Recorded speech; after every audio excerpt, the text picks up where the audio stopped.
Hello and welcome to the Story Shed. Hope that you're all well and keeping safe. I have another story from the Children's Bedtime Treasury for you, and it's a classic story, and I'm surprised I haven't read it before. It's the story of Cinderella. That's right, Cinderella. You probably know it already, but it is a lovely story, so sit back, relax, and hopefully enjoy the tale. Once upon a time, there was a beautiful young girl who lived with her widowed father. He brought her up to be kind and gentle. All went well until the day the girl's father married again. His second wife was very proud of her house. Everything always had to be spotlessly clean. Worse than that, she had two spiteful daughters, and all three had terrible tempers, and they hated the beautiful young girl with a vengeance. All day long, from dawn to dusk, she was made to scrub and clean, mend clothes, and serve at the table. At night, while the household slept, there was coal to fetch, fires to be laid, and the table to be set for breakfast the following day. The stepmother gave her own two daughters the finest rooms in the house. To her stepdaughter she gave the coldest attic room, with the hardest bed and a quilt cover that was so thin it barely kept out the winter chill. To keep warm, the poor girl had to sit in the chimney nook of the kitchen with her feet near the cinders. Because of this, her stepsisters nicknamed her Cinderella. One day a footman called at the house to deliver an invitation. Cinderella carried it into the dining room where her stepsisters were having breakfast. "What have you there?" shrieked one of them, snatching the envelope from her hand. She tore it open with her long, polished nails. "Ooh!" she cried. "It's an invitation from the prince to attend a ball tomorrow night." The other sister jumped up and down with delight. "We're going to a ball!" she yelled.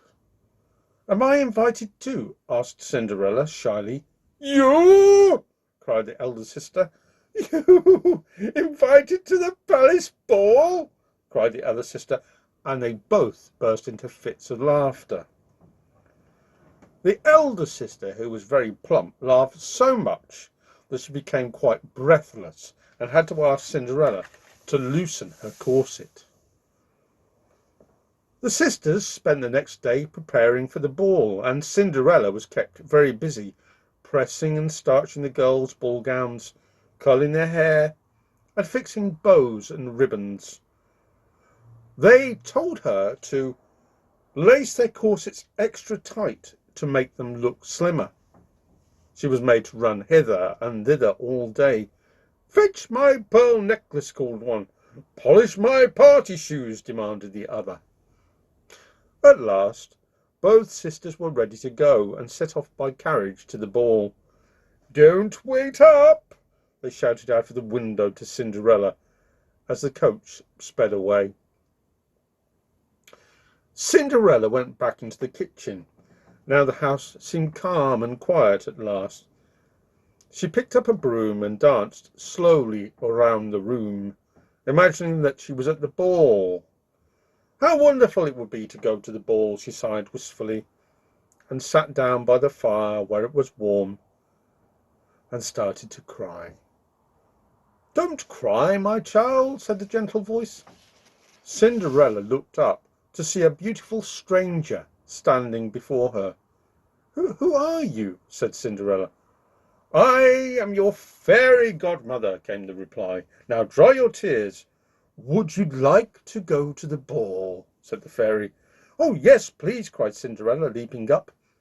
"Then you shall go," said the fairy. "But first run into the garden and fetch me a nice fat pumpkin." Cinderella did as she was told. When she returned, the fairy godmother tapped the pumpkin with her magic wand, and instantly it was transformed into a sparkling glass coach. Now we need some horses," said the fairy. At that moment, there was a scuffling noise in the corner of the kitchen, and 4 white mice popped out of a hole. In an instant, the fairy godmother tapped them with her wand, and they became 4 handsome white horses. "Now, what about a footman?"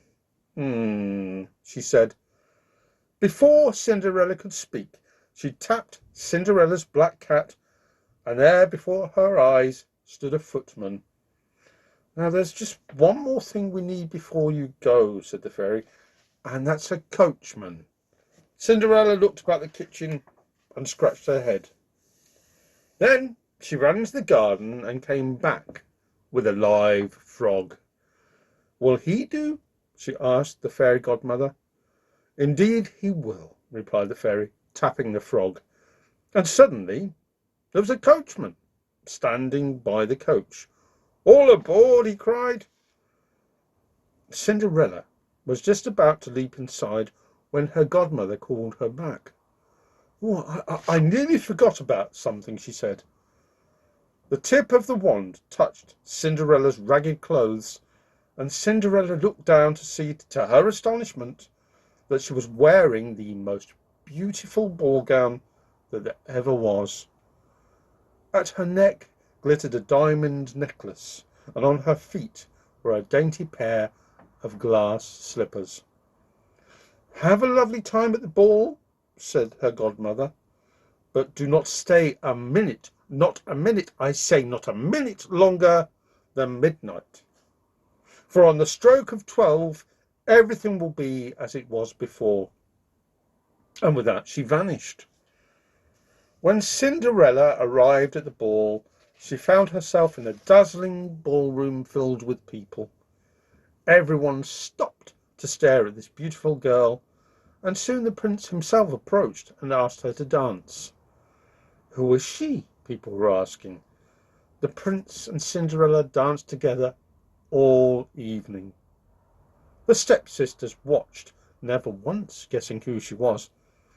"Isn't she beautiful?" remarked the elder sister jealously. "Such a tiny waist. She might snap in two," whispered the other one spitefully, and they both roared with laughter. When the banquet was served, the prince insisted that Cinderella was to sit next to him, and after dinner they danced again. Cinderella was enjoying herself so much she forgot all about the time.